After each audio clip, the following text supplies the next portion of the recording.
This is a special school. Students don't come here to learn. If they aren't kids of politicians, they're from wealthy families. There's no pressure about grades here. So what makes this place different? It's all about high-stakes gambling. The school has a ranking board, and any student who falls to the bottom becomes a slave. In one classroom, a game unfolds. This is the class leader, Suzui. He plays poker with a beautiful girl named Mary. Suzui sweats nervously, holding a strong hand. He carefully bets all his last chips. This is his chance to turn things around. Mary stays calm and calls the bet without hesitation. Suzui flips his cards a full house, and this time he's sure he'll win. But sadly, Mary's hand beats him a royal flush. Suzui turns pale. Mary casually signals, and a classmate steps up to hang a sign around Suzui's neck.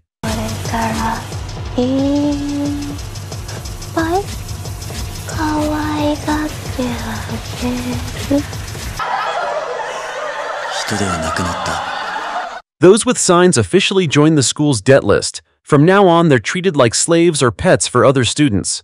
After her win, Mary naturally becomes the top student. She just lifts her foot and Suzui immediately kneels to serve as her footrest. She waves her hand and a slave rushes to bring her a drink. Suzui can only mutter to himself that life holds no more tears or sorrow. At that moment, a mysterious girl appears in the school hallway. Yumeko Jabami is a transfer student officially enrolled today. After class, Suzui shows her around the school. He gets straight to the point. Gambling here is an open secret, clear as day. So if anyone invites her to gamble, she should stay far away. But Yumeko's reaction is strange. She doesn't seem worried and even looks excited. A cute and gentle girl like Yumeko quickly becomes the center of attention. Mary starts feeling uneasy. She's always been the star here, but now the new girl steals her spotlight. Jealousy kicks in and Mary invites Yumeko to play a game. Suzui anxiously tries to stop her, not wanting Yumeko dragged into this mess, but Yumeko isn't scared. Instead, she sweetly accepts the challenge. Mary gestures and the class instantly pulls down the curtains. The desks turn into a gaming table right away. This game is simple, a new version of rock, paper, scissors. 30 classmates join to help by drawing rock, paper, or scissors on cards and dropping them into a box. Yumeko and Mary take turns randomly drawing 3 cards to compete until someone wins. The big twist compared to regular rock, paper, scissors is this. The initial 33% win rate now depends on the intent of the 30 participants. In other words, if the whole class colludes, they can draw all rocks, making the game unfair. The game begins. Classmates take turns drawing rock, paper, or scissors on cards and drop them in the box. 1 chip equals 10,000 yen, and each side starts with 120 chips. Yumeko looks cautious as she receives her cards. In the first round, she bets just 2 chips. Both revealed their cards at once. Rock, paper, scissors, and Yumeko wins, earning 2 chips. Though Yumeko wins, Suzui's face stays grim. It seems Yumeko finds the first round too easy, so she pushes her luck. Betting 50 chips this time, Suzui turns pale with fear and rushes to stop her. But before he can say much, Mary bluntly sends him away. The second round starts.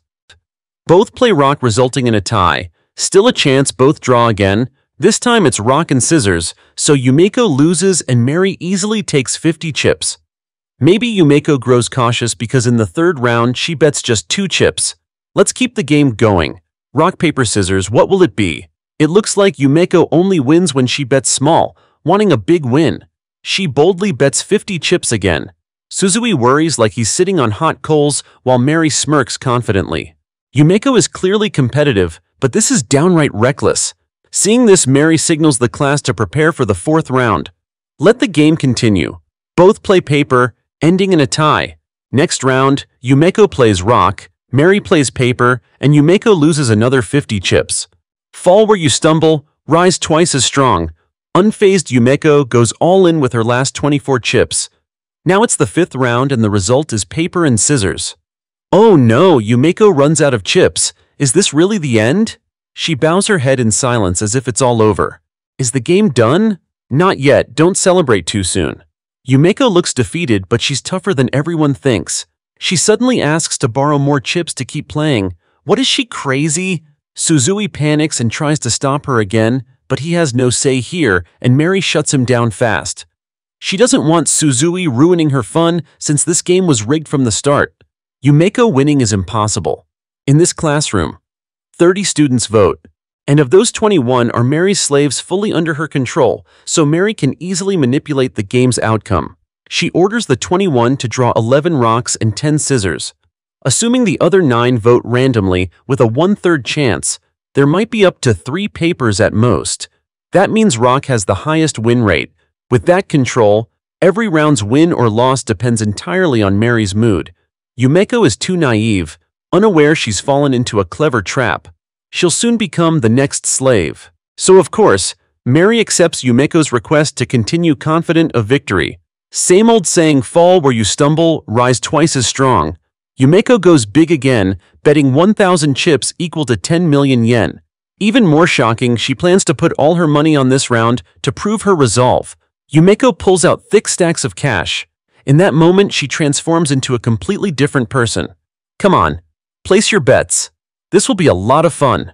一発のじゃんけんに1000万。ギャンブルは狂っているほど面白い。さあ、やりましょう。きっと楽しいですよ。どうされました？もしかして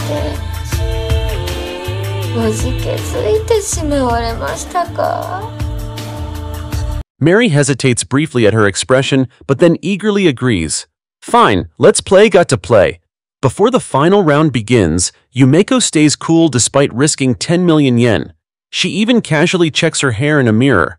How can she be so calm? Seeing Yumeko like this, Suzui freezes, unsure what to do.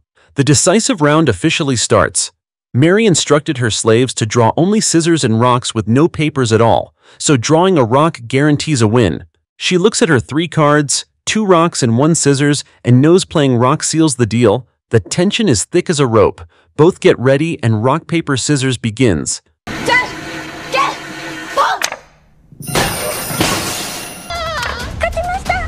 Mary freezes her face, draining of color. She can't even speak, having just lost 10 million yen. Suzui rushes after Yumeko. He still can't figure out how she won. At this moment, all the mystery finally unravels. Yumeko noticed a strange pattern. She wins or ties when betting small, but betting big always leads to a crushing loss. That can only mean one thing. Mary cheated somehow to control the cards in the box. The classmates definitely drew cards as she wanted, but here's the issue. It's hard to remember the card order without someone signaling. Yet Yumeko observed no suspicious moves from Mary during the game, so the real signaler must be someone else. While playing, Yumeko saw everyone's eyes keep glancing in one direction behind her, so she pretended to fix her hair in the mirror, actually watching the signaler, and it was none other than Suzui. Easy enough based on Suzui's signals. Yumeko figured out how the cards were controlled. Then she picked the least likely card paper and won the final round. Suzui realizes he's been caught and quickly apologizes. After losing his last game, he owed a huge debt and became Mary's pet, helping her unwillingly. But Yumeko doesn't blame him. She even pulls out a thick stack of cash to help Suzui pay off his debt. Suzui escapes slavery. But one question lingers. How did Yumeko draw paper in the final round when there were only 2 or 3 papers with such a low chance?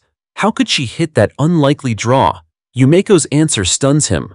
Simple, it was pure luck. In other words, she didn't calculate anything. Yumeko is a true gambler. She doesn't enjoy games she's sure to win or guaranteed to lose. She only gets thrilled when luck is a factor. But a big question remains, will luck stay with Yumeko forever? Because her opponents will only get tougher as time goes on. After winning the final round, new student Yumeko pockets a huge sum of money. In the blink of an eye, she catches the eye of the student council. This student council is where the school's true monsters gather. Just by looking at them, you feel their intimidating presence. Among them, a member named Itsuki starts feeling a bit restless. Itsuki eagerly wants to take down the new student, so she invites Yumeko to play a game. As a student council member, she makes other students wary. No one dares cross her. But no one expects Yumeko to happily agree. She even seems thrilled for this gamble. Itsuki's background isn't ordinary either. Her father runs a massive toy company in Japan. Itsuki is a gambling pro exposed to high-stakes games since childhood, and she's never lost a round. Yumeko, though, is a true gambling maniac. Oh wow, now that's her style. The more dangerous, the more exciting, but the bet shocks everyone. 20 million yen and the classmates drop their jaws. Yumeko looks a bit flustered, not carrying enough cash to bet. Itsuki, however, is generous, casually lending her 20 million yen with no interest. With money in hand, why hesitate? Dive in and play hard. The game this time is double memory. The rules are simple. There are 2 decks totaling 104 cards. Players must find 2 matching cards to form a pair, but they must be the same suit too. Each correct pair earns 2 points, and the first to 54 points wins. The catch is that the deck comes from Itsuki's father's company. This game also serves as part of their brand promotion strategy. The deck is called Raclette, their flagship product. After carefully shuffling and spreading the cards on the table, Yumeko goes first to flip a card. She flips a 4 of hearts and a 4 of diamonds. By the rules, they must be the same suit to count, so sadly no points. Itsuki's turn comes and her 2 cards don't match either. Next, Yumeko flips an ace of clubs and a 2 of hearts. No points again. Itsuki flips next with the same result.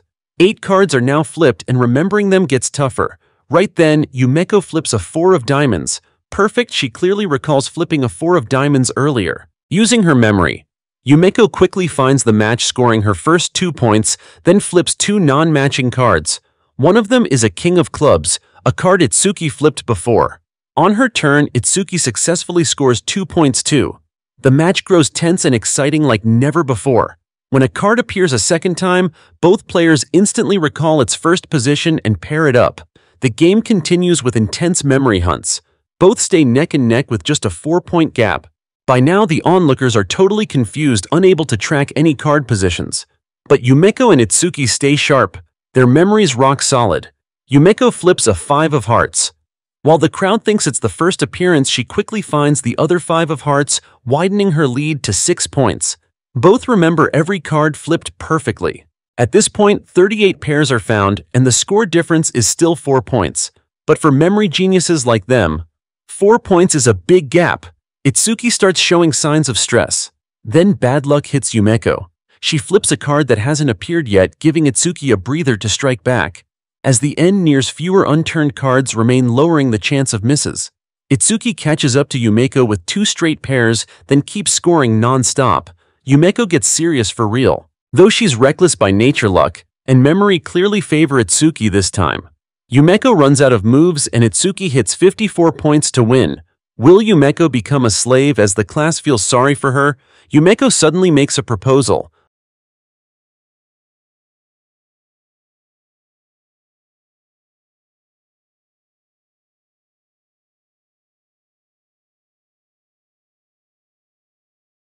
But this game isn't as simple as it seems. The deck from Itsuki's family company gives her an edge. She knows every card's details by heart. The back of each card has special markings. Itsuki memorized the entire deck, so she basically knows every card in advance. If they keep playing, Yumeko's defeat is certain with no chance to turn it around. Seeing Yumeko's fighting spirit, Itsuki gets even more excited. Lending 20 million is nothing to her wealth. Itsuki has a bizarre hobby, collecting fingernails from losers. The nail box looks normal on the outside, but inside are real fingernails, her proud trophies. She wants Yumeko to bet her own fingernails.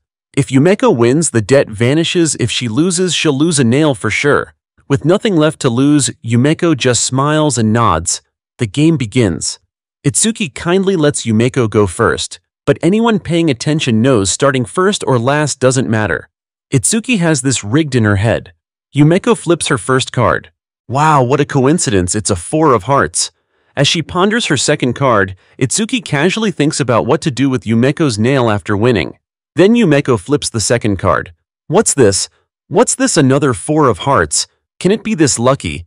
The crowd gets excited and Itsuki starts feeling something's off, her nerves tight as a string. Yumeko flips again and hits another pair. What's creepier? Her flipping order matches the first round exactly.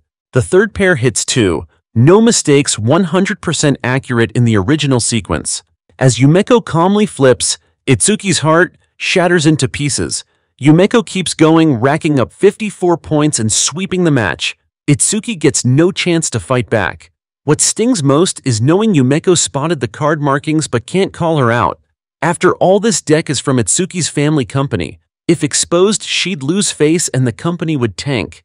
Yumeko is sly, she saw those markings from the start.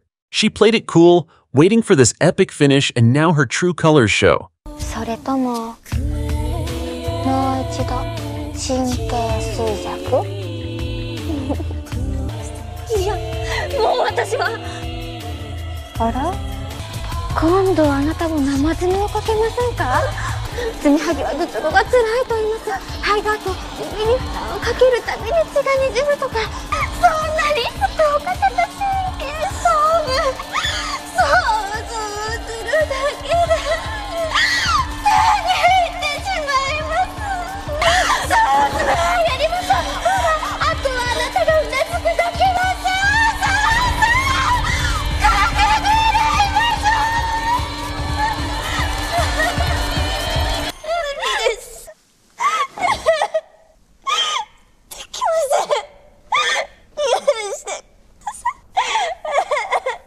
つまんない Itsuki sobs, uncontrollably scared out of her mind, losing all her classy vibe. This is bad. This win is like a slap in the face to the student council, and they won't let Yumeko off easy. The student council can't sit still, they have to step in this time. The next challenger steps up, a girl named Nishinotuan. While Suzui shows Yumeko around the school, they accidentally stumble into the Traditional Culture Research Club's area, and he pulls her inside. Inside the room, a tense match unfolds. The game is called Life or Death. After both sides agree on the bet, the dealer places 10 swords into a cup and flips it onto a tray. The tray has 30 numbered slots, each matching a small hole, and players use chips to bet on the numbers they choose. When the cup is flipped, the swords might fall into those holes. Within 10 seconds, the two players bet on their desired numbers using chips. Here's the key rule. If a sword's blade points upward, it means life, and the player wins 30 times their bet. But if the blade points downward, it's death, and they lose 30 times their bet. If no one guesses correctly, it's a tie, and both can take back their chips. This is Mary, who lost badly to Yumeko on her first day. Her opponent now is Nishinotoen, a student council member. This match is Mary's last chance. She carries a heavy debt, so she must win at all costs. Mary decides to bet all her remaining 32 chips. The dealer starts the process, placing 10 swords in the cup and flipping it onto the tray. A 10-second countdown begins for the players to pick numbers and place chips. Mary, desperate after so many losses, goes all in, placing 6 chips on 5 different numbers. This strategy is high risk, but if she hits, the payout is huge. Each winning slot pays 30 times the bet. High risk, high reward, just one correct slot could turn everything around. The result comes in Number 22. This game feels like two people fighting over swords falling from the sky, then using them to duel. If the blade points at your opponent, you win. But look closely. What if it points at you? That's game over, like sending yourself to your own doom. Mary loses big, 30 times her bet, and drops to negative 148 chips, a debt of 49.6 million yen. Mary stands there, dazed, completely out of it. Buried in debt with no way out, she feels like she's falling straight into hell. Watching Mary lose everything, Yumeko can't resist her gambling urge and jumps in for a round. Nishinotoen's real target is Yumeko, so she happily agrees. Nishinotoen sets the bet at 40 million yen. For Yumeko, money is never an issue. She nods eagerly. Both start with 10 chips worth 10 million yen. The dealer performs the routine, placing swords in the cup, flipping it onto the tray, and starting the 10-second countdown. Yumeko quickly places her chips on a row of consecutive numbers. She's testing a theory. Yumeko reasons that the cup has a narrow base and wide mouth. Physically speaking, the swords are more likely to fall into the holes in the tray's center. Nishinotoen just smirks coldly and signals the dealer to reveal the result. Yumeko doesn't hit any numbers, but neither does Nishinotoen. They both come up empty. The first round ends in a tie, but the tension rises sharply. Yumeko speaks up, exposing Nishinotoen's true nature, calling her a lowlife. She says Mary, despite her debts, shouldn't have been driven to such desperate recklessness. Clearly, Nishinotoen lured Mary into this game, even egging her on to raise the stakes. It's shameless to push someone to the edge and then laugh at their pain. Nishinotoen's fake smile vanishes completely. As someone respected throughout the academy, being called out by a new student in front of everyone, how can she swallow this humiliation? In the gambling world, anger is a fatal flaw. Lose your cool, and you lose everything. But Yumeko doesn't stop. She mocks Nishinotoin's name, even making a pun, calling her a foolish nobody. The surrounding students erupt, cursing and yelling at Yumeko. Yet, despite the taunts, Nishinotoin keeps her composure. She suppresses her rage and suggests playing another round. Nishinotoin swears to drag Yumeko down to hell. This round, she bets 40 million yen. She signals the dealer to start the process. Can Yumeko figure something out? Yumeko switches into pro-gambler mode, analyzing the sword's fall patterns. The 10-second countdown to place bets begins. Nishinotoin bets 40 chips, spreading them evenly across 8 numbers, 5 chips each. If just one hits, she wins 150 million yen. She clearly wants to crush Yumeko for good. What about Yumeko? With 3 seconds left, she stays calm, her gaze eerily steady. At the very last second, she casually places her chips. Nishinotoin's eyes widen and the crowd gasps. Yumeko puts all 40 chips on a single number, number 24. That's right, she loves to go big. Even more shocking, Nishinotoin also bet on number 24, just like Yumeko. Turns out, from the start, Nishinotoin knew exactly where the sword would fall. Using subtle tricks to signal the dealer, Nishinotoin secretly controls the outcome. The secret lies in the dealer's right hand. You might not notice, but the dealer wears 2 rings, not just accessories, they're more than that. Yumeko cleverly notices that all club members wear the same 2 rings.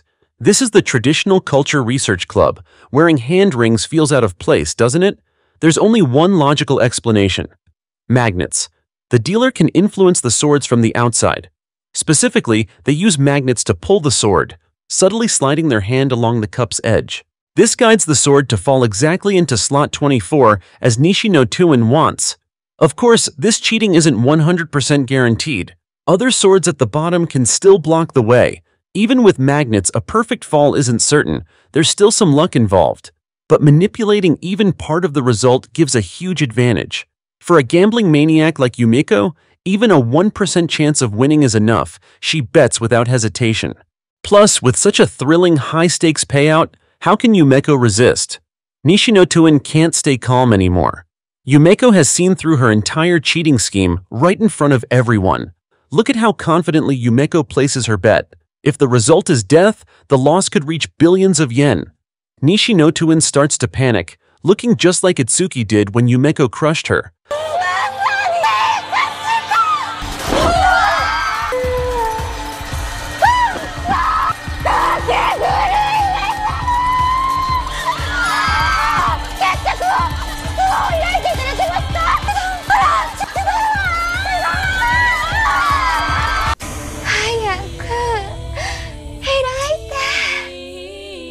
Suddenly, the vice president steps in, ordering the cup to be opened and the result announced immediately. Nishinotoin fakes a faint on the spot, too scared to face the truth. The dealer, trembling, follows orders and opens the cup. The result? Number 10. Death, number 7 life. Looks like luck doesn't smile on Yumeko this time. The sword for number 24 gets blocked mid-fall, unable to drop fully into the slot. And just like that, Nishinotoin blindly stumbles into a win. She happens to bet on number 7, winning a massive 150 million yen. Yumeko, now carrying a debt of hundreds of millions of yen, loses hard but shows no fear. She counters with a question. Anaguma, right? The vice president ignores her and walks away, leaving behind a slave tag. Yumeko calmly takes it and wears the tag without hesitation. You play, you pay, that's the deal. Deep down, she knows her loss isn't due to bad luck, but something called anaguma. Anaguma is an ancient cheating trick, once used in dice gambling games. The method is clever. They make a small hole in the floor, covering it with white cloth to hide it completely. Someone hides beneath the floor. When the dice are rolled, that person watches and confirms the result. Then they use a tiny needle to flip the dice's face, turning the game around without anyone noticing. In this life or death game, the student council uses the same trick, but an upgraded version. Instead of a needle, they use magnets to control where the sword falls. Even Nishinotoin doesn't know about this. To fool your opponent, sometimes you must first fool your own ally. Only Yumeko can smile so brightly, even as the loser. At this academy, there's a special rule. Slaves get one privilege. They can join an official match and challenge anyone in the academy. More importantly, the opponent can't refuse. In other words, right now, Yumeko can use her privilege to challenge the student council president. She wants to test herself against the academy's most notorious gambler, someone both students and the council fear. Just thinking about it, Yumeko can't contain her bursting excitement. Everyone expects Yumeko to cry and hide her face in shame, but no one expects her to casually sit on the ground, posing like an adorable, obedient kitten. A slightly dangerous kitten, but way too cute. Who wants to adopt her? Yumeko doesn't know that another gambling maniac exists within the student council. A true lunatic, willing to do anything just to place a bet. This person once challenged the student council president and paid the price with one eye. But it's no big deal, just an eye, right? What's scarier is her obsession with games involving flesh and blood with a twisted thrill that's beyond control. And now, that crazy gambler has her eyes on dear Yumeko. She can't wait to play with Yumeko, to dive into a chaotic gamble that matches her wild taste. Yumeko carries a debt of 310 million yen. Hearing this, Kiwatari gets super excited. He's a bully who loves tormenting slaves.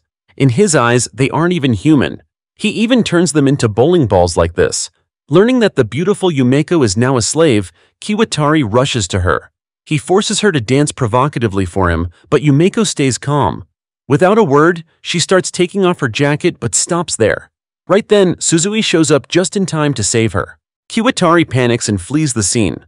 While others come to school to gamble, he's here just to harass people. His next target is Mary. After her match with Yumeko, Mary becomes a slave and must challenge the student council to earn money.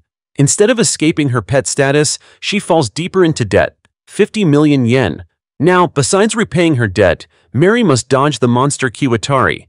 He's scarier than the unpaid debt. With no money to pay, Mary has to accept the council's arrangement. She must marry a middle-aged man, and even the timing of having kids is decided by the council. This is too much, and she has only one chance left to rise. Today is the debt adjustment conference. 4 people form a group to gamble together. Each participant declares their debt, then starts playing. Based on the outcome, the winner takes the group's lowest debt, while the loser gets the highest. The most important rule, the winner gets their debt wiped clean. Mary quickly sees the student council's scheme. This is just a trick to create more slaves. While everyone feels nervous and tense, Yumeko stays cheerful. Gambling is her thing. Mary has no other choice. If she skips this game, she'll be forced to marry that creepy guy. What Mary didn't expect is that she and Yumeko, former rivals, end up in the same group. Mary looks clearly annoyed. Even more shocking, the rude Kiwatari is also in this group. Check out his attitude, arrogant, smug, and full of taunts. This match isn't fair from the start. Here are the rules. Each player gets 10 chips, and each chip's value is 1/10 of their current debt. For example, Mary owes 50 million yen, so each chip is worth 5 million yen. Yumeko owes 310 million, so each chip is 31 million yen. Nanami, the other player, owes 20 million, making each chip 2 million. Kiwatari, though, has no debt but falsely claims 10 million to join and profit. This makes his chips worth just 1 million yen each. Lowest risk, highest advantage.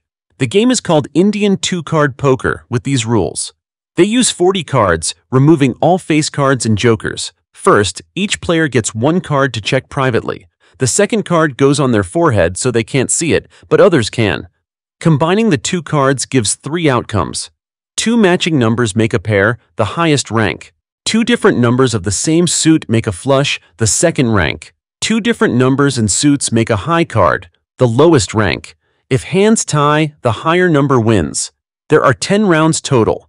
Each round, players must bet 1 chip as an entry fee, with a max bet of 5 chips per round.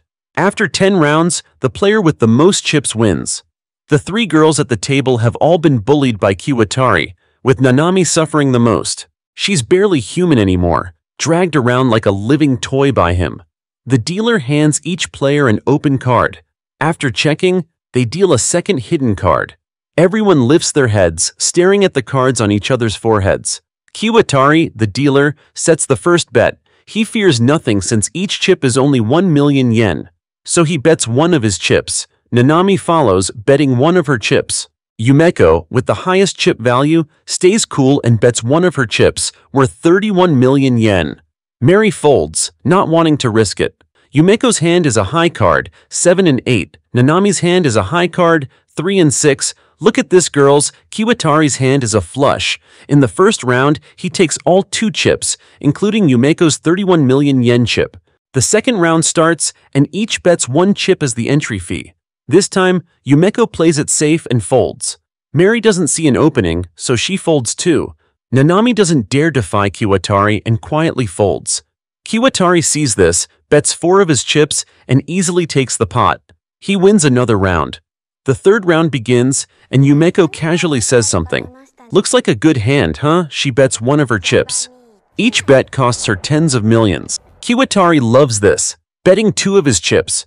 He calculates that keeping Yumeko's chips longer keeps him safe, since hers are the most valuable. He wants to save his chips, not waste them all. His goal is to end the 10 rounds with the highest total and take first place. They reveal the results.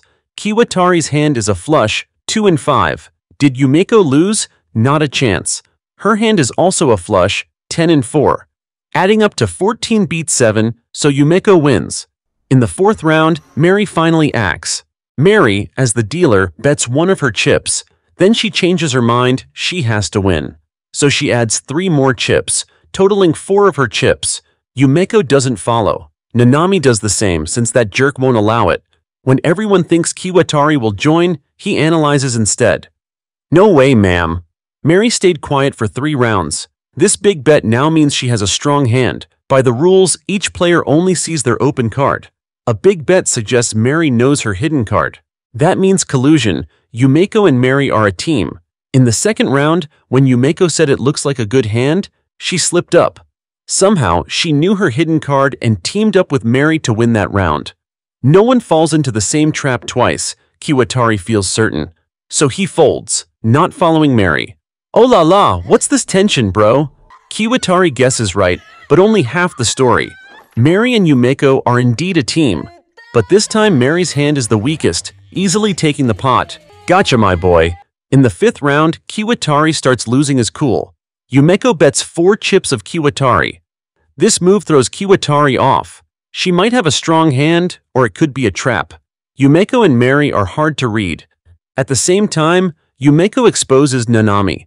Nanami signaled Kiwatari about her hidden card. She had to help him or face the consequences. Still, Yumeko boldly calls out the cheating. She doesn't just want to win, she craves a game full of tricks and deceit.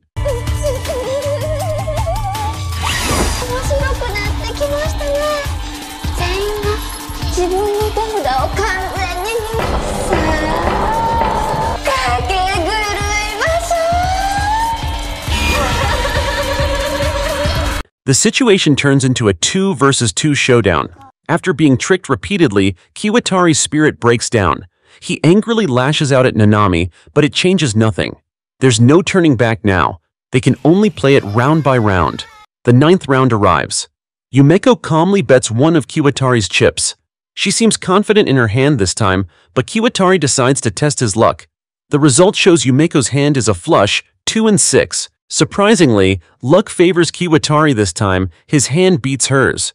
He quickly climbs to first place, which isn't good. The final round begins. Yumeko teases, "Aw, too fast, I want to play more." Mary replies, "Play with me, girl, who has time for that?"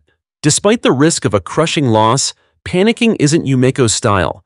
Kiwatari, though, grows worried. If Yumeko or Mary bets for the other and wins, they could overtake him. But they need to win this round. Nanami signals her hand to Kiwatari. She has a pair of 9s. Kiwatari gets it, he just needs to fold, letting Nanami win. Her chip total won't surpass him, and the other 2 won't matter. But unexpectedly, Yumeko joins with 1 of her chips. Kiwatari can't hide his excitement, thinking Yumeko walked into his trap. Next, Yumeko invites Mary to bet too. These 2 work together, leaving Kiwatari stunned. Both bet with chips worth 31 million yen, shocking Kiwatari. With this, it looks like they're handing him money. Yumeko doesn't do this randomly, she bets to let Nanami win. The goal is to pull Kiwatari down by pushing Nanami to first place. They sacrifice themselves to drag him with them. Kiwatari rages, threatening Nanami, but she hesitates. This is her only chance to escape slavery. つぼみさん、虐げられたままで良いのですか？それこそ一生家畜ですよ。こうやって抗うチャンスが目の前に転がっているのに、それを拾わないのは檻が開いているのにそこから出ない豚と同じ。それともそれこそがあなたの生き方なのでしょうかねえ。一生家畜の自分さ。Since joining school, Nanami took pride in her long, beautiful hair. After falling into debt, Kiwatari chopped it off. Constant bullying turned her into someone unrecognizable, not human, not ghost. Yumeko always encouraged Nanami, her words rekindling a buried will. Finally, Nanami wins the match, directly ending Kiwatari. After all this, she breathes a sigh of relief. By the game's rules, the first-place player takes the lowest debt and gets it paid off by the student council. The last-place player takes the group's highest debt. Second and third place swap debts. Based on the current standings, Yumeko and Mary still owe a lot. Kiwatari sits in second and he starts freaking out. The dealer announces the results. Unbelievably, Mary takes first place, with Nanami in second. Yumeko lands third and Kiwatari comes last. Wait, what? What's happening? As Kiwatari noisily questions the dealer, the truth comes out when filling out the registration forms. Yumeko and Mary wrote each other's debts, then swapped their debt sheets. In other words, Yumeko's chips are worth 5 million yen each, while Mary's are 31 million. So every time Yumeko bet, it was a cheap bait. Mary's chips were the highest value on the table. In the end, both saved Nanami, freeing her from the monster Kiwatari. His fate is pretty grim. From start to finish, he focused on collecting Yumeko's chips, thinking each was 31 million. Turns out they were 5 million. He faked a 10 million yen debt to profit. Instead, he ends up with no gain and a new 310 million yen debt. That's what you get for playing dumb, Kiwatari. Caught bullying the girls, huh? Bad guys get punished and debts get settled. Mary, in first, gets her debt cleared. Earlier, she listed a 310 million yen loan from Suzui on her form. After the council pays it off, she's left with 250 million and hands it all to Yumeko. But Yumeko doesn't care. She doesn't even bother repaying her debt. Why doesn't Yumeko want to escape slavery? Because only as a slave can she officially challenge the student council president. The entire student council buzzes with anger and excitement. 2 players already left the game, so who is next? Today, Yumeko gets taken to a mysterious place with Suzui by her side. Her opponent this time is no pushover, a super cool girl named Midari. Midari is a truly twisted gambler. People say she once challenged the student council president and lost a massive 300 million yen. With no money to pay, Midari left an eye as collateral. Since then, she develops a bizarre obsession, betting with flesh and blood, becoming one of the scariest gamblers in school. This time, the game is not just about money or debt anymore. Look at this, she plays with real guns. Midari shows extreme interest in Yumeko and suggests they play a game together. Suzui strongly objects, rushing to stop Yumeko. But Yumeko, when it comes to gambling, never says no. She agrees instantly. Here are the rules. First, the dealer stays in a separate room. They use 5 different cards, and the dealer arranges them as they like. Next, the 2 players in the next room also arrange their cards. When finished, all 3 flip their cards. The player whose card order matches the dealer's the most wins. The number of mismatched cards between the 2 players becomes the winner's score. Simply put, the one who matches the dealer's order the most wins, like a lottery, easy peasy. But what is the stake? No money here, little cat Yumeko. Instead, life itself goes on the table. Each player gets a pistol with bullets. The score determines how many shots they fire. Whether to load bullets and how many is up to the player. After that, both guns go into a box, and the winner picks one at random. Oh, and no faking missed shots. If the winner misses any shots, the loser fires the same number to make up for it. Yumeko thinks for a moment and sets 3 conditions. First, Suzui must be the dealer. Second, the loser pays the winner 1 billion yen. Finally, they play only 3 rounds. If agreed, they start. Of course, they indulge the little cat's wishes. But Suzui turns pale with fear. He does not want anyone to die. Yumeko speaks up loudly. Do not worry. It is fine. Remember that thing. Use it as a signal, and I have got this. Then, Suzui gets taken to the other room. He stands there, frozen, his whole body numb. There is no signal between them. Why did Yumeko say that? She surely does not want anyone to die? Suddenly, Suzui realizes she said it on purpose for Midari to hear. If Midari believes Yumeko has a secret signal with Suzui, she will think Yumeko has the win locked and will not load bullets. Yumeko's gun has no bullets either, so no one gets hurt. What a brilliant plan, girl. Just make Midari believe in that signal and it is all good. So, Suzui sits at the table, pretending to wave his hand like a real signal, then arranges the cards randomly. But will everything go as Suzui hopes? Surprisingly, Midari does not fall for it. She actually loads bullets into her gun. Things turn bad, the plan falls apart. Suzui panics completely. Midari is truly insane, no joke. Time to flip the cards, and Suzui does it while silently praying. The first round's result is already terrible. Yumeko matches 2 cards, while Midari matches 3. Ha ha! Midari laughs triumphantly, thrilled to the max. She exposes Yumeko's plan. What signal? Just childish tricks. Then, Midari casually picks a gun from the box. As she prepares to pull the trigger, Yumeko calmly advises, "Stop. Look, there is lipstick on the barrel. This is Yumeko's gun, and it has bullets, but she stuffed the barrel with lipstick so it might explode. What if Midari pulls the trigger on a gun with a blockage? The gunpowder pressure cannot escape, and firing could blow her hand off. This gun has a 50% chance of exploding."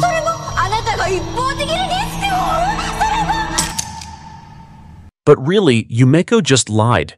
Still, Midari feels no fear. In the other room, Suzui holds his breath without realizing it. Midari is seriously terrifying. Finally, Yumeko admits her gun has no bullets. Midari warns, "Do not pull stunts like that next time." Yumeko curiously asks why Midari wants to play this game with her. Midari eagerly shares her story. She willingly used her eye to settle the debt with the president. Gambling for money is too boring. Betting with flesh and blood is the real thrill. What she craves is the rush of death looming close, and she believes Yumeko feels the same, loving the danger between win and loss. Midari concludes that both want to take each other down, but Yumeko bluntly replies she does not want anyone to die. She even warns Midari, this game is 100% ending in a tie. The second round begins. Suzui fumbles while arranging cards, but Yumeko nails it, matching all 5, while Midari gets 3. Turns out, Suzui arranged the cards in the same order Yumeko used last round. If he matched Midari, she would remember, but matching Yumeko is different. Between the 2 rounds, this is the only way Suzui can connect with Yumeko. Midari loses but stays happy. Time for some lead candy now. She gets excited, thinking about being shot, but Yumeko fires accurately, of course, no bullets since it is her gun. Midari feels disappointed. In the final round, Midari loads just 1 bullet. With 6 bullets, Yumeko would notice the gun's weight. 1 bullet is enough to kill someone, she thinks, but this time, Yumeko loads 2 bullets. Midari pretends to panic. In other words, no matter who wins, at least 1 shot will fire. Midari adds another bullet too. This round is truly life or death. Suzui arranges cards as usual, but he spots a huge issue. Yumeko and Midari's images on the screen are reversed. On the other side, Yumeko sees the same reversed image. The culprit is Midari. She deliberately swapped the order to win. But before flipping, Yumeko calls out Midari's trick. Watching Suzui flip cards on the screen, she notices he is right-handed, yet used his left hand the first 2 rounds. Plus, the wave card, the only asymmetrical one of the 5, is reversed, confirming her suspicion. Even if one arranges correctly and the other reverses, it still counts as a match, so the result could be a tie. But when Midari flips, she matches none. Actually, Midari's trick was intentional. She wanted Yumeko to catch it. With her twisted obsession, Midari wanted to lose and embrace death. Even without winning, she ruined the tie Yumeko aimed for. But when Yumeko flips, everyone gasps. She matches none either. Yumeko understands Midari does not care about winning. If she wanted to win, she would have objected to Suzui as dealer from the start. Even with the explosion threat, Midari pulled the trigger without hesitation. For a normal person, winning means shooting the loser. For Midari, winning means losing and being shot. That is the thrill she seeks. Both score 0, no one shoots anyone, and the game ends in a tie as Yumeko predicted. そんなものただのギャンブルは両者が痛みを感じるから楽しいもの。なぜあなただけが痛みを独占しようとするのです？あなたはギャンブルを楽しんでいるのではない。女神様。 Midori cannot take it, kneeling to beg, "Give me pain just once, one shot is fine." Yumeko replies, "I am busy chasing the president, play by yourself, bye-bye." After a secret meeting, the president decides to send another figure to deal with Yumeko, the name shaking the whole school. A cute girl steps out of a luxury car. She is the one taking the stage this time, named Yumemi. Let's call her Yumi for easier tracking. If Yumeko is a rising star, Yumi has been a huge sensation for a long time. She is the student council's face, a teen idol with a massive fan base. Among them is Suzui, a diehard fan.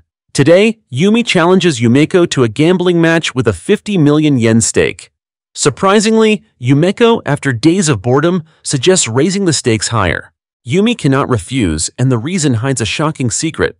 Actually, Yumi hates her fans, seeing them as walking trash. Fan letters expressing love, she tears them in half without mercy. But what she does not expect is that Yumeko has already found those shredded letters. Plus, Yumi casually admits this in front of Yumeko. The peak comes when Yumeko reveals she brought a recorder and captured Yumi's entire confession. If Yumi does not agree to Yumeko's demand, everyone knows what happens next. With no way out, Yumi has to accept, but she warns Yumeko. If she wins, Yumeko will become an idol, drained of energy, even sold to adult film websites. That is why Yumeko appears on stage with such a strange look.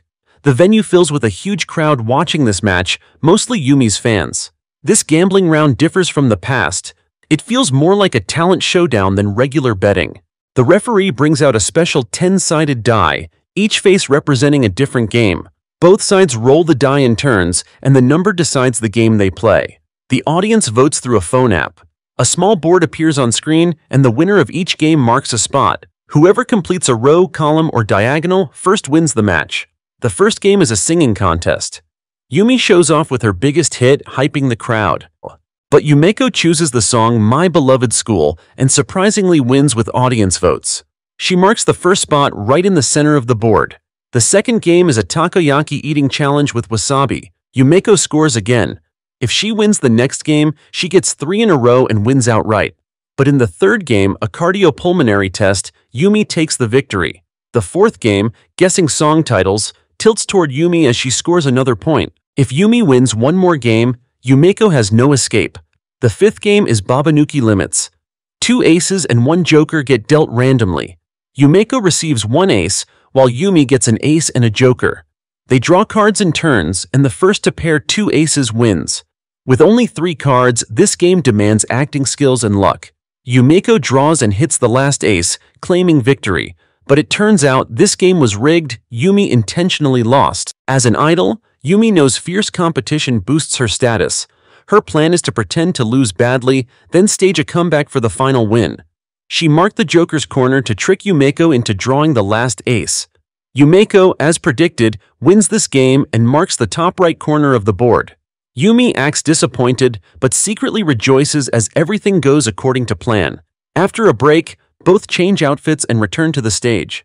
The 6th game requires them to roll a die to pick a random audience member, then guess their birth month. Whoever guesses closest wins, another luck-based game. Yumi feels confident because most fans here know her, and she memorized their birthdays. To her, caring for fans is just a trick to turn them into walking money machines, ready to spend on her.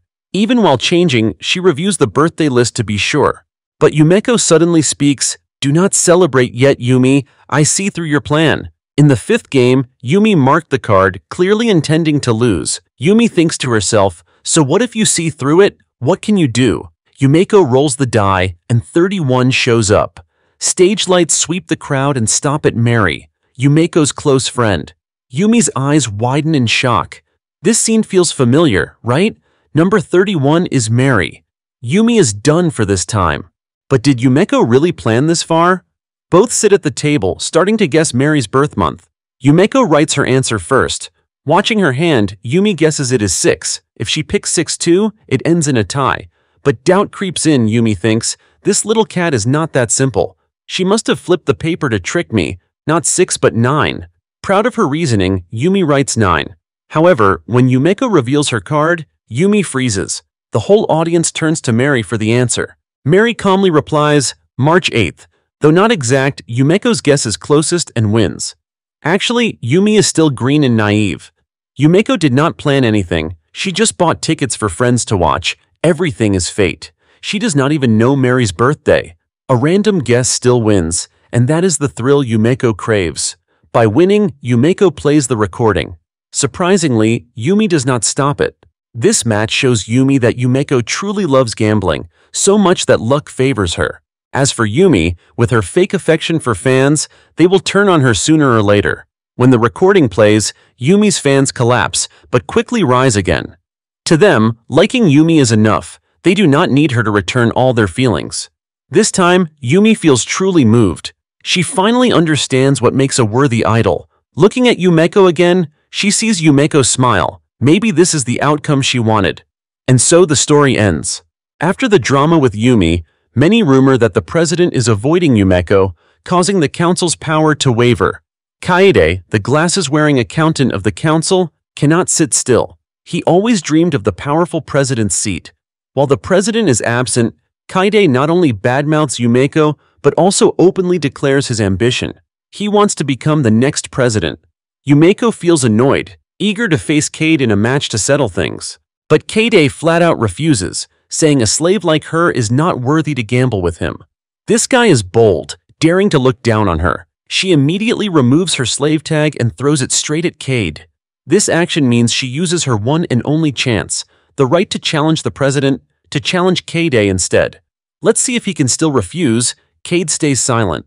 Though a high-ranking council member, he quickly regains his composure. Kaede works as an accountant daily, calculating probabilities like a machine. People call him a living calculator. Facing Yumeko, a spiritual gambler who relies on luck, this match promises to be intense, but the ones truly worried are the other council members. If Kaede wins, his influence will threaten the president's seat. Those loyal to the president absolutely do not want this to happen. On the other hand, if Kaede loses, the council's reputation will fall entirely into little cat Yumeko's hands. The match takes place under the vice president's watch, with a game called Choice Poker. The deck has 52 cards, no jokers, similar to regular poker but with a twist. The dealer randomly gives each player 5 cards. Both sides can swap cards, then compare whose hand is stronger. But here's the catch. The bigger hand does not always win. The one who bets the most decides. In other words, it is not about a strong or weak hand. As long as you bet more than your opponent, even a trash hand can become the strongest. This is purely a money-throwing game. Each chip is worth 10 million yen. Yumeko currently has 310 million yen, enough for 31 chips. Wow, a rich cat we have here, but that is only a third of Kaede's amount. He casually calls out, "Get me 100 chips, sweethearts." The gap is huge. This match looks tough for her. The first round begins. Yumeko looks at her cards, gently asking the dealer, "Can you explain what a trash hand is?" The dealer explains, "The side with the highest card is considered stronger." Yumeko politely thanks them, then swaps 2 cards, a jack and a king, while Kaede swaps a 4. After the dealer shuffles randomly, both start betting. Kaede bets 10 chips. Yumeko responds confidently, "Here is 20 chips." Since she bets more, Yumeko gets to decide how to compare hands. She thinks for a moment and says, "Let's compare the stronger hand to win." Both reveal their cards. Kaede's hand is trash. Surprisingly, Yumeko's hand is also trash, but she has the highest ace. Since she chose to compare stronger hands, Yumeko wins the first round. Too easy, right? Kaede starts feeling the danger from Yumeko. This cat is cute, but tough to handle. He analyzes, Yumeko swapped a jack and a king, but her hand still has another jack and king. This means she intentionally split her strong pair. After asking about trash hands and swapping cards, she makes Kaede think her hand is weak, but she actually keeps the highest ace. Unless Kaede has a pair or 3 of a kind, Yumeko's hand is still the strongest. If Kaede's hand is stronger, well, that is just bad luck. After the first round, Kaede figures out the key to winning. This psychological game is more complex than he thought. Yumeko looks like a frail kitten, but one slip, and she swallows her opponent whole without them noticing. Kaede understands why the other members lost to her. The first round was just a warm-up. He still has over 80 chips, no rush. Do not forget, this accountant excels at calculations. Once he grasps Yumeko's mindset, he has nothing to fear. In the second round, Yumeko swaps a pair of tens. Kade immediately analyzes there are two possibilities. First, she aims for a trash hand again, swapping strong cards to keep the highest one like before. Second, her initial hand had two pairs or a full house. The odds of two pairs are 4.75%, while a full house is only 0.14%, almost negligible. Kade feels confident. He makes a bold move, showing Yumeko his hand. His hand is a pair. If she bets higher, she wins for sure. She can choose to compare strong or weak hands based on her cards. Looks like a good deal, huh? Yumeko gets excited. That is how gambling should be. She boldly bets all 31 chips, but Kaede bets 32 chips, taking control. The crowd buzzes. Yumeko must have planned this. Why else would she go all in like that? Kaede does not flinch, choosing to compare stronger hands. Yumeko's hand is trash, while Kaede has a pair. He wins this round. The spiritual gambler gets shut down by the probability master. Yumeko runs out of chips. It seems like she has no way out. But wait, why rush, buddy? スメラギさん。はい。いくら出せます? Yumeko calmly calls out to someone in the crowd. Itsuki, the girl who got kicked out of the council after losing to Yumeko. To secure her family company's inheritance, Itsuki needs to rejoin the council. If Yumeko overthrows the president and takes over, Itsuki will have her chance. So, to return to the council, she is willing to fund Yumeko. Kaede quickly counters, "Do not help Yumeko, and you can return to the council right now." Itsuki hesitates, stepping toward Kaede. Yumeko reminds her, "Your worth is what you decide.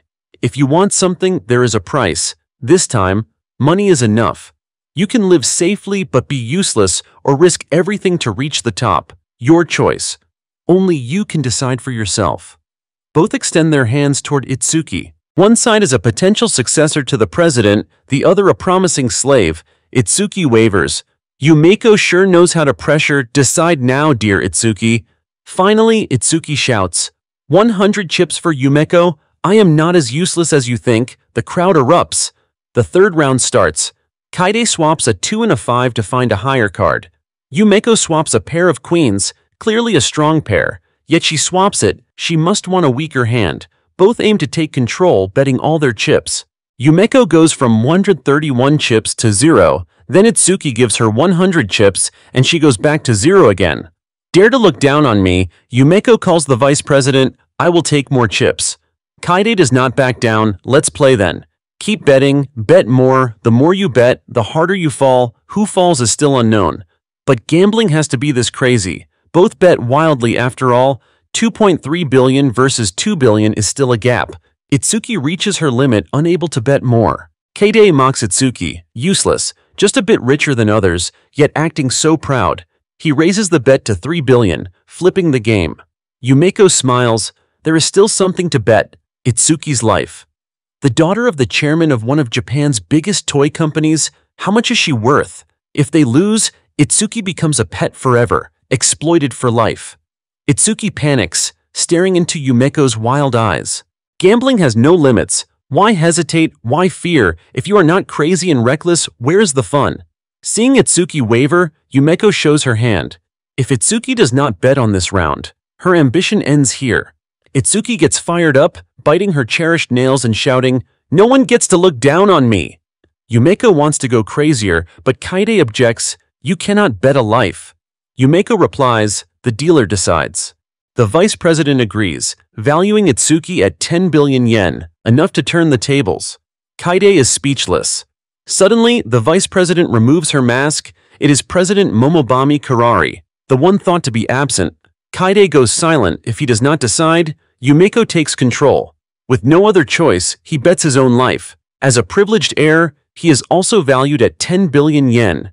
In the end, Kaede has 13 billion, surpassing Yumeko's 12 billion, gaining control. He reveals his hand, 3/8, choosing to compare stronger hands.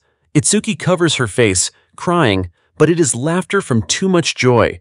Yumeko reveals her hand, 3 jacks. The crowd explodes. "Too smart for your own good." Got it, folks? If Cade played slow and steady, he would have the advantage. After all, Yumeko has a money limit. she would run out and lose. But his confidence and probability calculations made him want to end it in one round, falling into Yumeko's gambling spiral. After seeing Yumeko's cards, Itsuki realizes Yumeko used her own worthless life to pull Kade off his safe strategy, dragging him into an all-in gamble.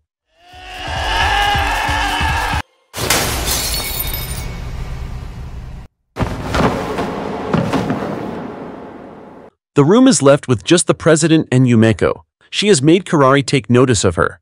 Yumeko says, "President of the Student Council, Momobami Karari, can you gamble with me?" Half a year ago, 3 slaves challenged the president. 3 against 1, only one needed to win. But looking at this girl's expression, everyone already knew the result. The president is a mysterious and terrifying figure, running the student council. Ever since the president introduced a hierarchy system to rank students, more and more students became slaves, and so they formed a community called the village. The village wants equality for everyone, to end gambling and overthrow the student council. A key member of the village is Arukibi, who challenged the president half a year ago. To defeat the student council, they need to recruit Yumeko. Yumeko loves freedom and is obsessed with gambling, so how could she agree? But she gets interested when she learns the village leader once beat the president. That leader is Murasame, the village chief. To save his sister, this young man challenged the president and won, but afterward, his sister chose to pass away. Murasame thought deeply about it. Since then, he decides to stay away from gambling and the student council, so Yumeko cannot gamble with him now. She feels a bit disappointed and tells Murasame that the desserts at this school really are not tasty. On one side, the village grows stronger, on the other, Yumeko goes wild. The student council will not allow another power to rise, so they organize a tournament to select an exemplary student. Every student in the school must participate. Those who do not join will get expelled. The winner receives a 300 million yen prize. More importantly, they also get a blank life plan. A regular life plan is for slaves, already written with a life of debt repayment. But a blank life plan is different. Just write your wish on it, and the student council will try to make it come true. The game requires 2 people to form a team. So terrifying gamblers like Yumeko are in high demand. Right after the announcement, the village erupts. Since their principle is to avoid all gambling games, this means they will all get expelled. The village hopes their leader Murasame will join to win the life plan and overthrow the student council, but Murasame directly refuses. Arukibi is full of questions. Did the leader not beat the president before? Murasame says something like this: "Defeating a monster does not make you a warrior, but another monster, and monsters naturally harm people." Arukibi does not accept this. She wants Yumeko and Mary to help, but Yumeko already has a teammate. It is Suzui, and so Arukibi and Inuhachi form a team and join the game. The qualifying round is called Rock, Paper, Scissors Card Battle. Each player randomly receives a rock, paper, or scissors card. As long as both sides agree they can play, the winner takes all the opponent's cards, the loser is out immediately. When a team collects 20 cards, they qualify. The match lasts 10 minutes. The first 4 teams to finish advance to the final selection. Once the starting signal sounds, everyone scatters quickly. Mary and Kiwatari team up. Their plan is for Mary to act as bait. The result is a tie, but the opponent's card gets revealed, leaving the rest to Kiwatari. It is slow but safe. Once they have enough cards, they trade with each other to ensure both have rock, paper, and scissors, increasing their win rate. Itsuki keeps it simple and quick, using money to buy cards from other players. This is the power of cash, always useful in any situation, right? And so, Itsuki becomes the first to advance to the next round. With 7 minutes left, only our little cat sits leisurely sipping milk tea. Suzui's card is paper. Yumeko says hers is too. Oh no, this is bad. 2 cards of the same type are the worst disadvantage. At this moment, a female student approaches Suzui. She says she is already out and trying to earn money by revealing others' cards, asking Suzui what card he is looking for. Suzui does not hesitate and says he is looking for rock. 2 rocks would be great. Congrats, he indirectly tells the opponent he holds 2 paper cards. In the final minutes, Mary and Kiwatari become the second team to pass. Next, Arukibi and Inuhachi are the third team. This blonde guy already has 19 cards, and suddenly he challenges Suzui. Suzui agrees right away since this is his last chance. At that moment, the female student from earlier reappears. Turns out, the 2 of them are a team. Now everyone knows they hold 2 paper cards, a match with a predictable outcome. Little Cat steps up confidently to play for Suzui. "Let me see, I have a feeling your card is paper." Yumeko panics and shakes her head repeatedly. The blonde guy holds his card, not hesitating to pull out scissors. "Oh, but mine is actually rock, so Yumeko wins." "I only said that, I did not show you my card yet." Hear that, folks? To trick the enemy, you must first fool your own teammate. This is the power of one card. Yumeko and Suzui collect 21 cards, becoming the 4th team to advance. Amazing, right? She sits there sipping her drink, waiting for someone to gather 19 cards. She plays 1 round and wins instantly. Easy job, high reward. Before the finals, the village faces a crisis. Arakibi runs back in a panic, saying Inuhachi has gone missing. The semifinal game is called the support rate battle. Semifinal 1 pits. Yumeko's team against Itsuki's team. Here are the rules. 4 players receive 8 cards, numbered 1 to 7, plus a joker. In each round, players play 1 card, the highest number wins. The joker is a wild card. It can be any number from 1 to 7. Of course, joker versus joker cancels out. The most important part is the voting. All students in the stands can vote. The score is calculated as the number of wins multiplied by the support rate. The team with the higher final score wins, and each team only needs 4 wins to secure victory. Yumeko's team has a 22% support rate, while Itsuki, with her deep pockets, secures a 78% support rate. In other words, with such a high support rate, Itsuki's team only needs 2 wins to take the game. Nothing is fair when money is involved. The game officially starts. In the first round, Suzui gets lucky with the highest card, winning this round. For Itsuki, she only needs 2 wins to take the game, so the little girl is not worried. In round 2, Suzui wants to keep the momentum and uses his joker. But unexpectedly, the other team plays a joker too. Both jokers cancel out. Luckily, Yumeko saves the day. The score is now 2-0. In round 3, Itsuki thinks for a moment. In the last 2 rounds, Suzui played a 7 and a joker, so his highest card left is a 6. If she plays her joker and they play a 7, she will definitely win. Everything goes as predicted. Alright, just one more win to wrap this up. So, in the next round, Itsuki plays her highest 7 directly. But who would have thought great minds think alike? Yumeko also plays a 7, both 7s cancel out, and Suzui's 6 wins the round. The game reaches the final round. Yumeko holds 1 card. Success or failure depends on this. Itsuki looks at her hand in confusion, suddenly realizing it is over, done for, because Yumeko still has a joker. In the end, Yumeko's team wins with a score of 4-1. Looking back, although the odds favored Itsuki, she missed one key point. Beyond the voting, the game itself is very fair. Yumeko made Itsuki believe that she only needed 2 wins to secure victory. This mindset made her rush too much. That was in round 3. Itsuki's team played both a 7 and a joker, their 2 biggest cards. Waste needs to have limits, little girl. The joker and a 7 should not appear together in one round. Yumeko and Suzui hold hands, advancing to the finals. Semifinal 2 features Mary's team against Arukibi's team. Before the game, Yumeko whispers something to Mary. In the hall, Arukibi appears alone. Her teammate still has not been found. According to the rules, if Inuhachi does not show up in time, Mary's team wins. At this moment, Mary drops hints about the student council, just as they are about to disqualify Arukibi's team. A familiar figure appears. Murasame will replace Inuhachi in this gamble. Although the rules do not allow substitutions, the president herself gives the order. She approves Murasame's participation. In this game, she wants to see the performance of the one who defeated her. However, that is a secret. Not many people know. So to other students, Murasame's team lacks the fame of Mary's team. Their support rate is only 30%, not a great start. Mary looks at Murasame in front of her, a bad feeling stirring in her gut. Because his eyes are so unique right now, 3 people have such eyes. Yumeko's are red, the president's are blue, and the one in front of her has yellow eyes. Semifinal 2 begins. Murasame silently observes how Mary and Kiwatari arrange their cards. The dealer starts with cards arranged from highest to lowest. From the shuffling alone, he remembers the position of every card. In other words, Murasame sees through everyone's hands. He wins spectacularly with a score of 4-0. Each round, he wins by just a slight margin. Now we move to this thrilling final match. After a stunning victory in semifinal 2, Murasame's support rate jumps to 63%. Yumeko is at a disadvantage again, but she does not care. Being able to gamble with the strongest is what matters. The first round of the finals begins. Suzui does not hesitate to play a big card.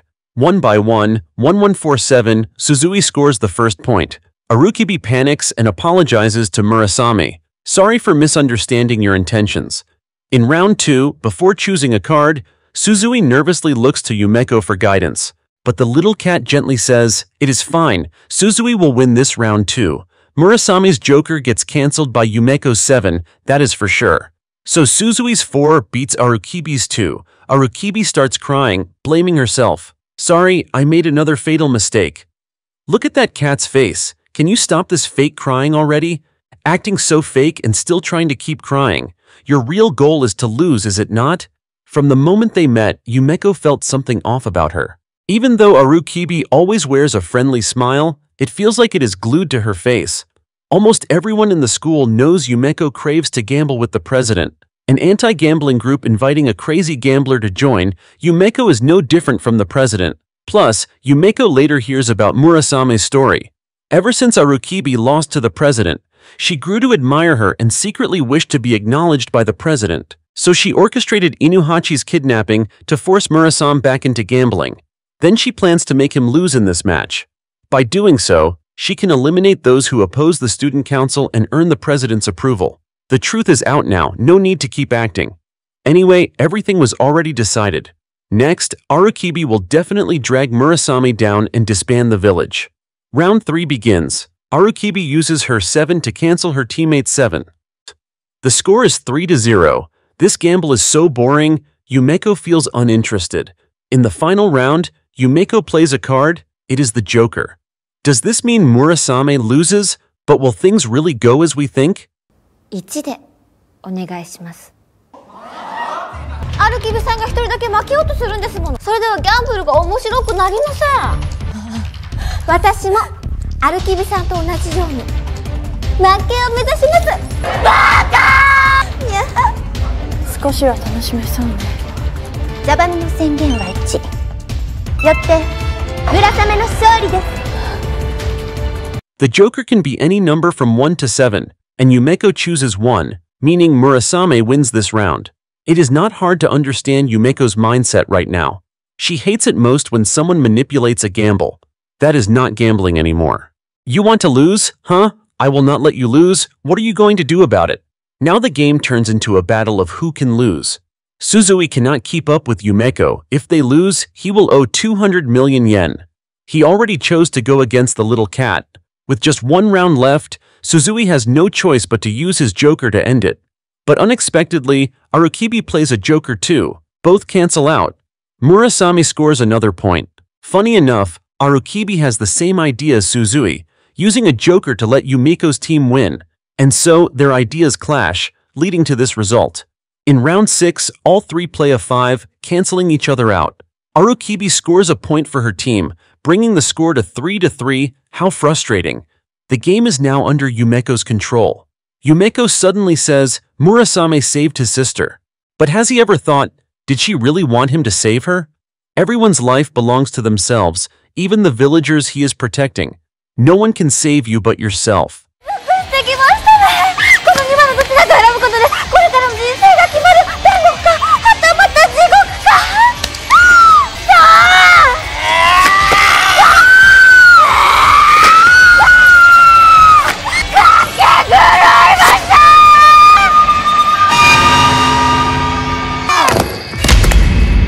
In the final round, the result is a tie. The winner will be decided by the support rate. Arukibi cannot hold back her joy, laughing like a maniac. At the start, Yumeko kept winning, so her support rate must be higher. Murasame and the village will become history. The dealer announces the voting results. Wait a second, Yumeko's team only has 44% support, so Murasame wins with 56%. Turns out, the words Yumeko said to Murasame earlier were not just for him to hear, but for the village to hear. To let them know, why wait for someone to save them when they can save themselves? Every vote in their hands matters, enough to change the outcome. In the end, Murasame wins with the blank life plan. Meanwhile, Yumeko and Suzui take on a 200 million yen debt, but at least Yumeko already planned for it. Earlier, she told Mary to place a big bet on Murasame winning. The winnings will cover the debt. Yumeko says the school's desserts taste better today. She loves it. The life plan is complete. What did Murasame write? A request for better desserts in the school cafeteria, signed Murasame. The Yumeko wave is rising higher than ever. To take down this monster, you definitely need another monster. And that is Shikigami. He got expelled 2 years ago, now he is back with a mission from the council to take down Yumeko.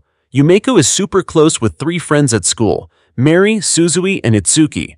Shikigami targets them first to lure Yumeko into his trap, starting with Itsuki.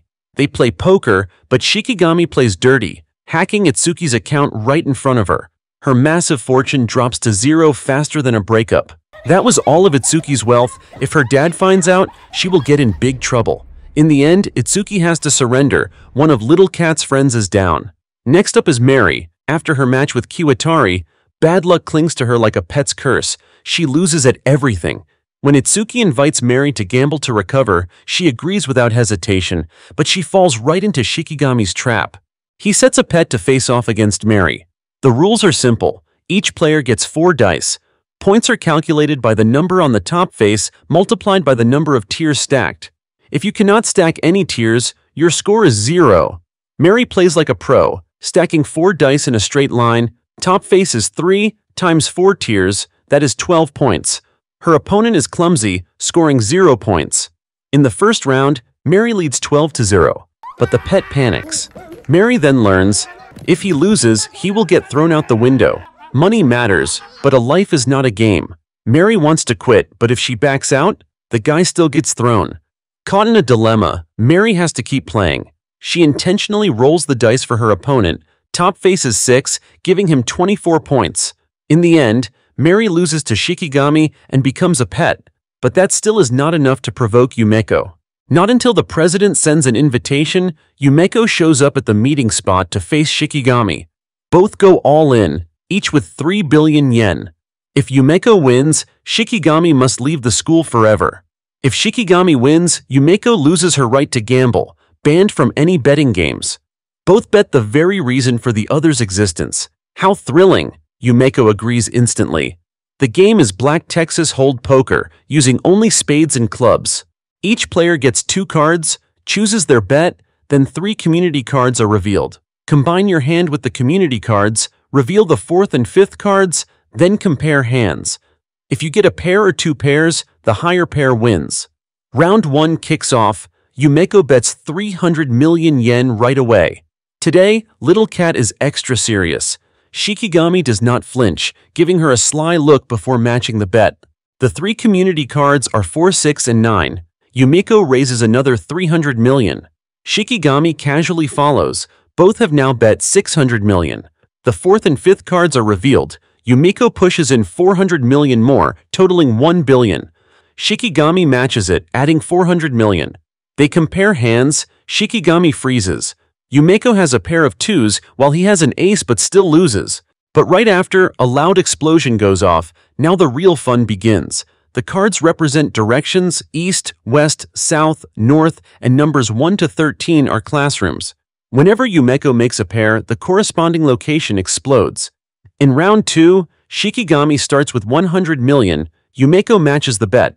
When the 5 community cards are revealed, Yumeko throws in 900 million, another 1 billion. Shikigami gets suspicious, but he still matches the 900 million. The result? Yumeko wins with a pair of jacks. She reasons, a pair of jacks corresponds to the abandoned building. No one is there. Well, except for one-eyed Midari, but whatever, it is fine. In round 3, both bet 100 million. The 3 community cards reveal a pair of kings. The gym storage will explode. Yumeko is not worried. Little Cat even looks happy because she hates sports. With the storage destroyed, the sports festival might get delayed. Little Cat loves that. Anyway, that area is under construction. No one is there. The 4th card is a queen. The indoor pool, also empty. Yumeko raises the bet by 1 billion since she has a queen in her hand. Shikigami sees through it but still matches, adding 900 million to make it 1 billion. The fifth card is an ace. Shikigami has been waiting for this. He raises the bet to 5 billion. Yumeko does not waver. He is just bluffing. There is no way he has an ace. She goes all in, playing with no limits. Suddenly, a projector shows Mary sitting in a car. She is working as a pet at the gym storage. If Yumeko reveals her hand, Mary and many others will die in the rubble. Even though she is wild, Yumeko is not heartless. She has to forfeit. Shikigami wins, but his real target is not Yumeko. It is Karari's throne. He becomes the new president, putting a pet tag on Karari. But after messing with Yumeko, does he think she will let it slide? Yumeko sends a letter to Mary, using her pet status to challenge Shikigami, asking Yumeko to fight in her place. The president agrees, so a battle between two crazy gamblers and a dirty player is about to unfold. Finally, Yumeko and Karari are in the same gamble. You do not want to miss this. The game is called Designated Russian Roulette. The rules are simple. Each person has 2 cards, a player card and a hostage card, plus ammo cards and bang cards. The dealer places 2 cards in a frame. The 3 take turns drawing a card, choosing one from their hand to place in either the shooter frame or the target frame. The gun starts with 1 bullet. Ammo cards add more bullets. Each bullet adds 100 million yen. Whoever draws a bang card must reveal it immediately. When the final card is drawn, Russian roulette begins. If no bullet is fired, the target gets 500 million survival money, plus 100 million per bullet in the gun. There are 5 rounds total. Whoever has the most money wins. Yumeko's teammate is Suzui, Kirari's is her secretary Sayaka, and Shikigami's is Midari. The game begins. In round 1, Suzui is placed in the target position. Yumeko plays Sayaka's card to save him. Shikigami starts by adding the first ammo card. The gun now has 2 bullets. He gains 100 million, leading with a 1 in 3 chance of hitting. Kirari protects Sayaka by playing Midari's card as a substitute. Yumeko puts herself in the shooter position, just as Shikigami plays Suzui's card in the target spot to make them fight each other. Karari draws a bang card. Yumeko draws the final card. Shikigami is the target. Shikigami takes the hit. Yumeko wonders where to shoot, but he stays oddly calm. Yumeko shoots. No bullet. He gets 700 million and takes the lead. Dirty players do not exactly live clean lives. Turns out the bullets are fake when he is the target, but real when shooting others. So dirty. In round 2, Shikigami adds a card for 2 more bullets, earning 200 million, forcing Karari into the target position. 3 real bullets, a 50% chance. Karari stays calm. Everyone holds their breath.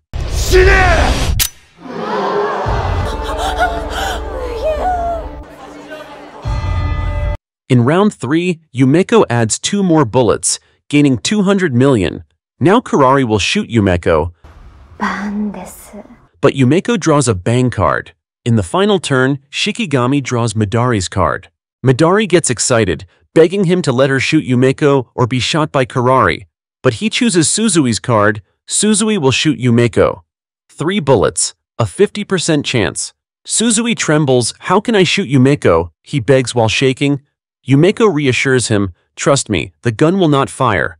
Suzui shoots,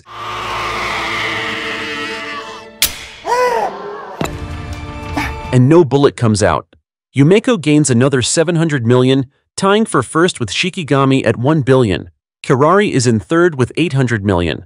In round 4, Shikigami increases his chance of being the target, and he draws Sayaka's card. The awkward situation repeats. Karari is about to shoot her teammate Sayaka, and she draws a bang card, but the final card is not drawn yet. Jabami Yumeko. はい。楽しませてくれるわね。もちろんです。Yumeko plays Karari's card in the target slot, so Karari shoots herself with 4 bullets, a 2 in 3 chance. Do you know why you got expelled from the academy? Karari steps up to Shikigami. つまらないのよ。私が殺す。たぎってしまいます。 With that, she pulls the trigger twice in a row, both times no bullet. This is just too epic. Everyone is in shock, unable to believe what just happened. Yumeko is thrilled watching Karari. Karari takes the lead with 1.7 billion.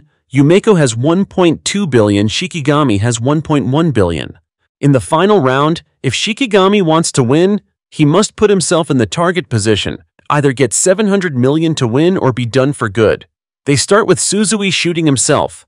Swap it, Yumeko. Yes, ma'am. She plays an ammo card. Shikigami plays an everyone card, and the target remains Suzui. Karari adds another ammo card, totaling 3 bullets, a 3 in 6 chance. With the everyone card, all 3 players will shoot Suzui. Will he be lucky enough to survive all shots? Shikigami signals. Yumeko immediately draws a bang card. The final turn goes to Shikigami. Shikigami is not satisfied since he could not take down Yumeko and Karari. He puts himself in the target position. Fake bullets. So what is there to fear? He gets shot, earns another 2.4 billion, winning both the money and the game. The 3 shoot him. Yumeko goes first, no bullet. He shoots himself, no bullet. The final shot is Karari's. Yumeko smiles and reveals something to him. For someone not afraid of bullets like him, you need a special kind of bullet. That extremely rare bullet, did you forget about it? Goodbye, Shikigami. Goodbye, Shikigami. Shikigami now panics, trying to dodge the gun. He roars, not believing they swapped the bullet. Karari suddenly fires, no bullet. Mary waves the president's invitation letter in her hand. Turns out she quietly swapped that bullet before the final round started. Karari fires again. The second time no bullet, but the third time is not guaranteed. Shikigami, terrified, drops to his knees. Yumeko steps forward to hug and comfort him. It is okay. Let us die together. Since she lost anyway before leaving the academy, Yumeko wants to bet her life against the president.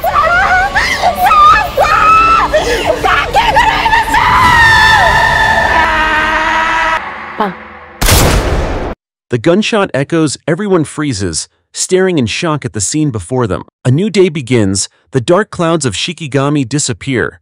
Yumeko loses but faces no punishment, continuing her legacy as a crazy gambler. As for Mary, she has it the worst, stuck with the pet curse forever. Kirari's throne is stronger than ever, and she even invites the Momobami clan to the academy. In the days ahead, Yumeko will get to gamble to her heart's content. This is Bobo Recaps. That is all for this video. See you next time.